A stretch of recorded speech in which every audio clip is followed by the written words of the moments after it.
ngaji. Gara-gara ngaji aku gak dijak mlaku-mlaku bapak. Akhirnya nganggap ngaji ku problem. Akhirnya roh ruhin itu problem cah iki. Oh, bapak demi keriting memang kan. Roh Mustofa itu demi jenggot ya kan itu. Babuh luhu utawi medhite rajul. Wabuh luhu te medhite rajul yubuhiduhu iku iso gedhe apa buhluhu ing rajul. Auladi maring anak-anake rajul. Dadi wong nak medhit anake apa gedeng. Lah ning tanggane diservis mbek wong tuane. Gak diservis. Akhire luwih seneng apa? Tanggane. Nyileh sepeda motor wae bapake ora oleh, malah akhire nyileh kancane. Akhire ra utang jasa mbek bapake, utang jasa mbek wong tuane. Kalau nanti cerita elek banget, ora terima elek banget. Ada orang soleh, menawa ya rada goblok. Mestinya ya goblok. Wong soleh iku saking fanatike anak, didik anak ora oleh numpak sepeda motor, ora oleh nyetel TV. Sehingga cerita wong soleh iku tuwek sepuh-sepuh meh mati nu sowan kula, mbek nangis. Anak iku ilang katut tangeran ning di pokoke irang. Gara-gara niku pertama cah iku iso numpak sepeda motor ya disilai kancane, roh rasane ndelok TV ya disilai tanggane. Akhirnya nyuwun sewu tonggo iki lala rapati salat ngejak anake wong saleh iki merantau ning Jakarta. Akhirnya lam yusolli, katut ra salat. Ku nangis. Nangis ku siji nangisi anake, nomor loro nangisi tobat. Tobat getun kula riyen mbek Ki Nur Salim iku Gus rapati cocok. Perkarane ambek anak kok longgar, ambek jenengan ya rapati cocok mbek anak longgar. Saniki kula anak. Dadi kula niku tobat njaluk sepura wis kadung ra di sepura jenengan wis kliwat ta. Mereka terus tak omongi, bapak kula niku luwih di perhitungan timbang jenengan. Jadi tadi, ya bener anak rawapati oleh delok TV ku apik, tapi problemnya ketika kamu terlalu melarang, iki masalahnya bocah. Bocah ketika terlalu dilarang delok ning tangga. Ya nek delok ning tangga tok ora masalah, tapi ngrasa utang jasane. Sing dadi masalah kan ngrasa utang. Nah, ketika ngrasa utang jasa, artinya kan keinginan tangga iki luwih dituruti tinimbang bapak. Yo nak tanggane soleh, nak ora. Utawa nak terus nyimpul ngene, ternyata kelakuane wong salat sing ra salat apa sing ra salat apa ora. Sing ra salat iku lomo, sing salat medhe. Nak nganti kesimpulane ngono piye?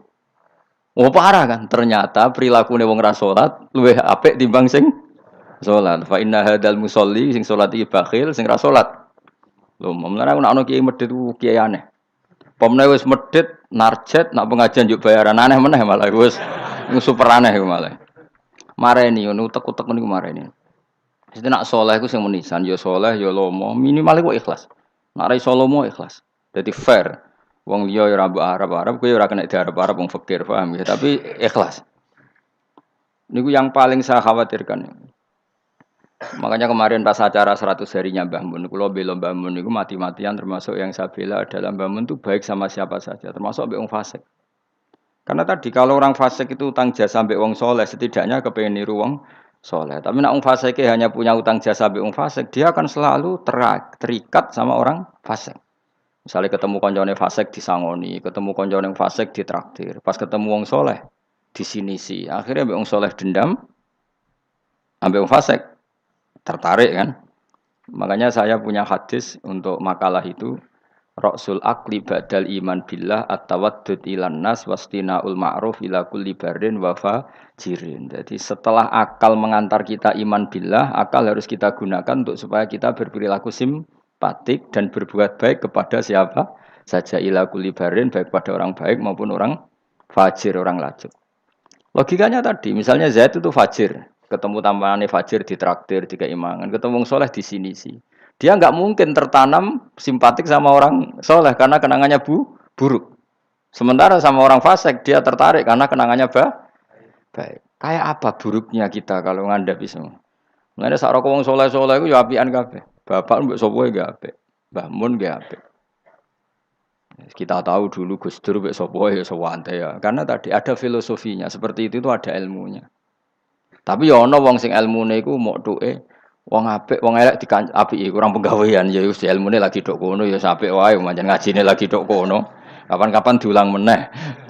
Ditambahi ilmu ya paham tapi mau cerita kira usah tersinggung. Mergo ilmu ya tok kono. Lah ya iku tak naikno kelas maksudnya iku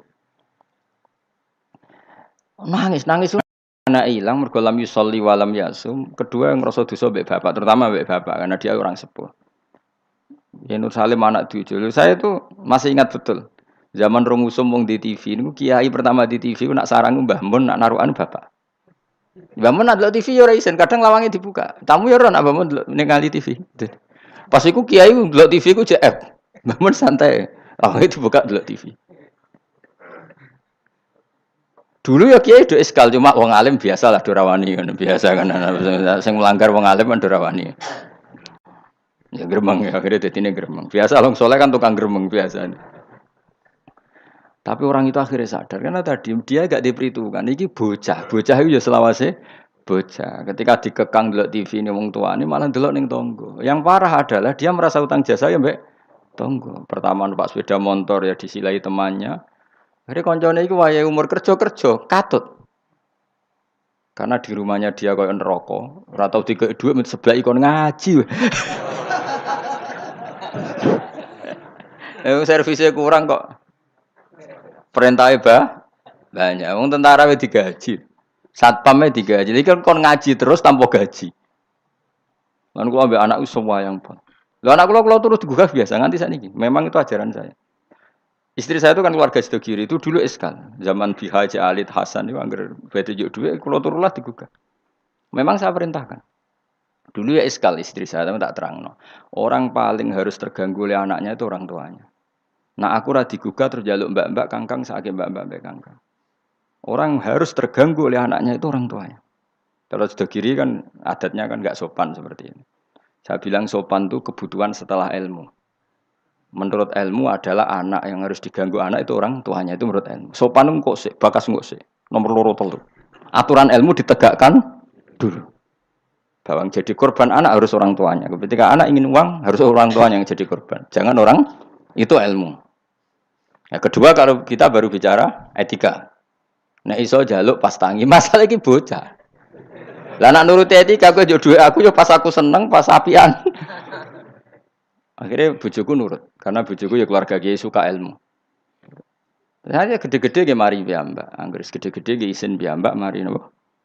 Piyambak. Tapi kan jelas bocah iki utang jasane mbek wong tua. Bahkan saiki sudah gede mikir, bapak iku apik tenan turu tak gugah wae gak tersinggung. Lho kula biasa 10 menit turu digo anak kula jam mlaku-mlaku iki kula mlaku-mlaku. Berapa kali saya ngaji terlambat 10 menit, 5 menit gara-gara anak kula nembe dugi lunga, piyambak jam mlaku-mlaku tak turuti. Karena jangan sampai kita ini misalnya demi ngaji, anakku njak mlaku-mlaku ora tak turuti. Akhirnya anak saya itu dendam sama ngaji. Gara-gara ngaji aku gak dijak mlaku-mlaku bapak. Akhirnya nganggap ngaji ku problem. Akhirnya roh-rohe niku problem cah iki. Oh, bapak demi keriting memang kan.